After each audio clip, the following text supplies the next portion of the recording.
Akashbani Imphal Nayani Devi na pau pajari.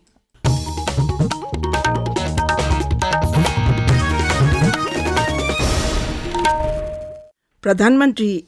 Narendra Modi na hairi tangdulai tadaba tholiba terrorism bu oiro Maoist bu oiro makhoi bu namthanaba mahaki sarkarna akakpa mata thamdaba haiba thausil induna chatli. New Delhi dangasi North East Investors Summit hudokpada Sri Modi na hai saukhalaba Bharat nama ohenabagi dama awang nopok lamdam gi saukhatdan ba haibisi maru oi awang nopok lamdam si khudong chabana thallaba lamdam ama oire hairaduna investors singna lamdam si sinba thungna tongan tongan ba sector sing thidoknaba taksinki mahakna hai awang nopok lamdam si energy amasung semiconductor gumba sector gi panthungpham ama oirakli mahakna hai lamdam asi Bharat ke khwaidagi makhal makha yamba lamdam ni makhal makha yamba asina laibak asigi pangal ni Pradhan Mantri na hai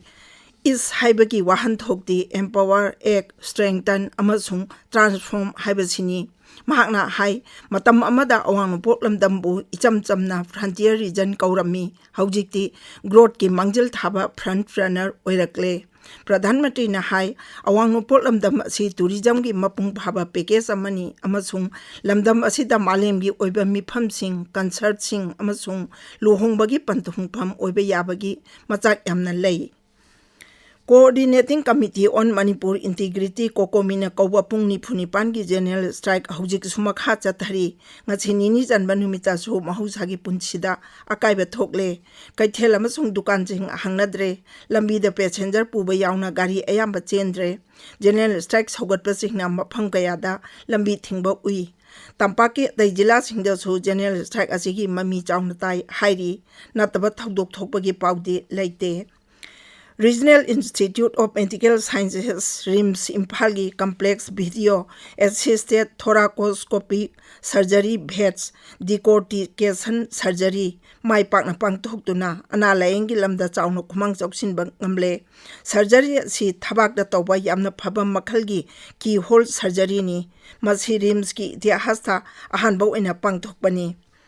Nungsa sabaga mari lainaba laina singna piba khudong thiningai oiba chaitheng amasung nungsit motpa amadi masidagi ngakthoknaba pambai sing haiba sida miyambo bahapta nabagi nongmagi oiba thauram ama RD wing lamphel pata pangthokli Thauram adu National Program on Climate Change and Human Health District Health Society Imphal West na sinbani Indian Red Cross Society Kakching District Branch amasung Kha Manipur College Kakching gi NCC na CHE Kakching amasung District Hospital Kakching gi Blood Bank Unit na punna sinduna I dan tawbagi thauram ama pangthokre thauram adu Indian Red Cross Society Kakching District Branch lingkhat khibagi ani suba kumonga mari leinana pangthokpani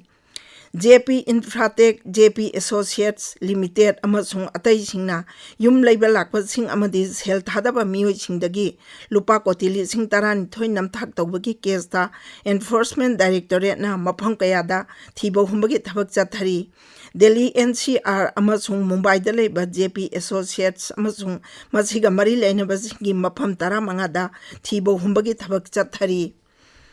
Punjab ki Jalandhar da Aam Aadmi Party ki MLA Raman Arora Punjab Vigilance Bureau na phare hairi pau kharana hai senja tumja ge case amaga mari leinana mahakpu phabani pharba matungda bureau asina mahakki yumda thibo humbagi thabak chathaki